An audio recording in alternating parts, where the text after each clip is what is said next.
ಇಸ್ರೇಲ್ನ tell Aviv ಪ್ರದೇಶದ ಮೇಲೆ deadly attack ಮಾಡಿದೆ ಇರಾನ್ ಮಿಸೈಲ್ ದಾಳಿಗೆ ಕಟ್ಟಡಗಳೆಲ್ಲವೂ ಛಿದ್ರವಾಗಿದೆ.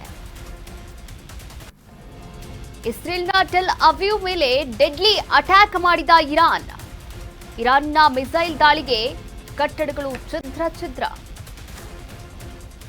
ಬೆಂಕಿಯುಂಡೆಯಂತಾದಂತಹ ರಮ್ಲಾ ಏರಿಯಾದ ಕಟ್ಟಡಗಳು ಮಿಸೈಲ್ ದಾಳಿಯ ಭೀಕರ ದೃಶ್ಯ ಕ್ಯಾಮೆರಾದಲ್ಲಿ ಸೆರೆಯಾಗಿದೆ.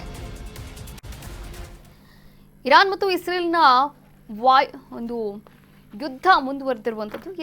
ಈಗಾಗಲೇ ಇಸ್ರೇಲ್ನ ಟೆಲ್ ಅವೀವ್ ಮೇಲೆ ಭೀಕರ ದಾಳಿಯನ್ನು ಕೂಡ ಮಾಡಲಾಗಿದೆ. ಇರಾನ್ನ ಮಿಸೈಲ್ ದಾಳಿಗೆ ಕಟ್ಟಡಗಳೆಲ್ಲವೂ ಕೂಡ ಛಿದ್ರವಾಗಿರುವಂಥದ್ದು.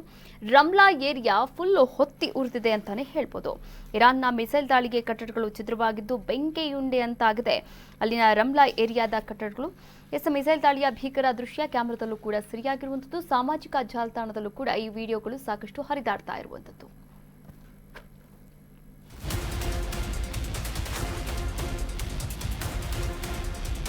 ಅಮೆರಿಕ ಇಸ್ರೇಲ್ಗೆ ಮಾತ್ರ ಹಾರ್ಮುಜ್ ಜಲಸಂಧಿ ಬಂದ್.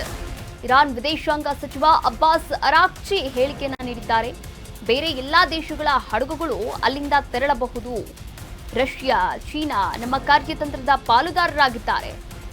ಎರಡೂ ದೇಶಗಳ ಜೊತೆ ಸೇನಾ ಸಹಯೋಗವಿದೆ. ಹೀಗಾಗಿ ಇರಾನ್ ವಿದೇಶಾಂಗ ಸಚಿವ ಅಬ್ಬಾಸ್ ಅರಾಕ್ಚಿ ಹೇಳಿಕೆಯನ್ನ ನೀಡಿದ್ದಾರೆ. ಇಸ್ರೇಲ್ ಮತ್ತು ಅಮೆರಿಕ ಹಡಗುಗಳಿಗೆ ಮಾತ್ರ ನಮ್ಮ ನಿರ್ಬಂಧ. ಅದನ್ನು ಹೊರತುಪಡಿಸಿ ಬೇರೆ ಎಲ್ಲಾ ದೇಶಗಳ ಹಡಗುಗಳು ಕೂಡ ಹಾರ್ಮುಜ್ ಜಲಸಂಧಿಯಿಂದ ತೆರಳಬಹುದಾಗಿದೆ. ಹಾಗೆ ರಷ್ಯಾ ಮತ್ತು ಚೀನಾ ನಮ್ಮ ಕಾರ್ಯತಂತ್ರದ ಪಾಲುದಾರರಾಗಿದ್ದಾರೆ ಎನ್ನುವಂತಹ ಮಾತುಗಳನ್ನು ಕೂಡ ಇರಾನ್ನ ವಿದೇಶಾಂಗ ಸಚಿವ ಅಬ್ಬಾಸ್ ಅರಾಕ್ಚಿ ಹೇಳಿಕೆಯನ್ನ ಕೂಡ ನೀಡಿದ್ದಾರೆ.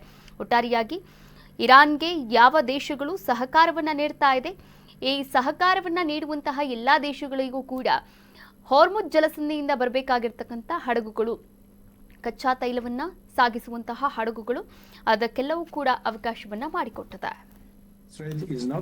It is only closed to the tankers and ships belong to our enemies, to those who are attacking us and their allies. Others are free to pass.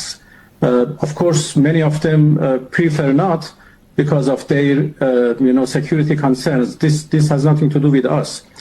And at the same time, there are many tankers and ships who are passing through the Strait of Hormuz, and I can say that the strait is not closed, but it is only closed to American, Israeli, ships and tankers.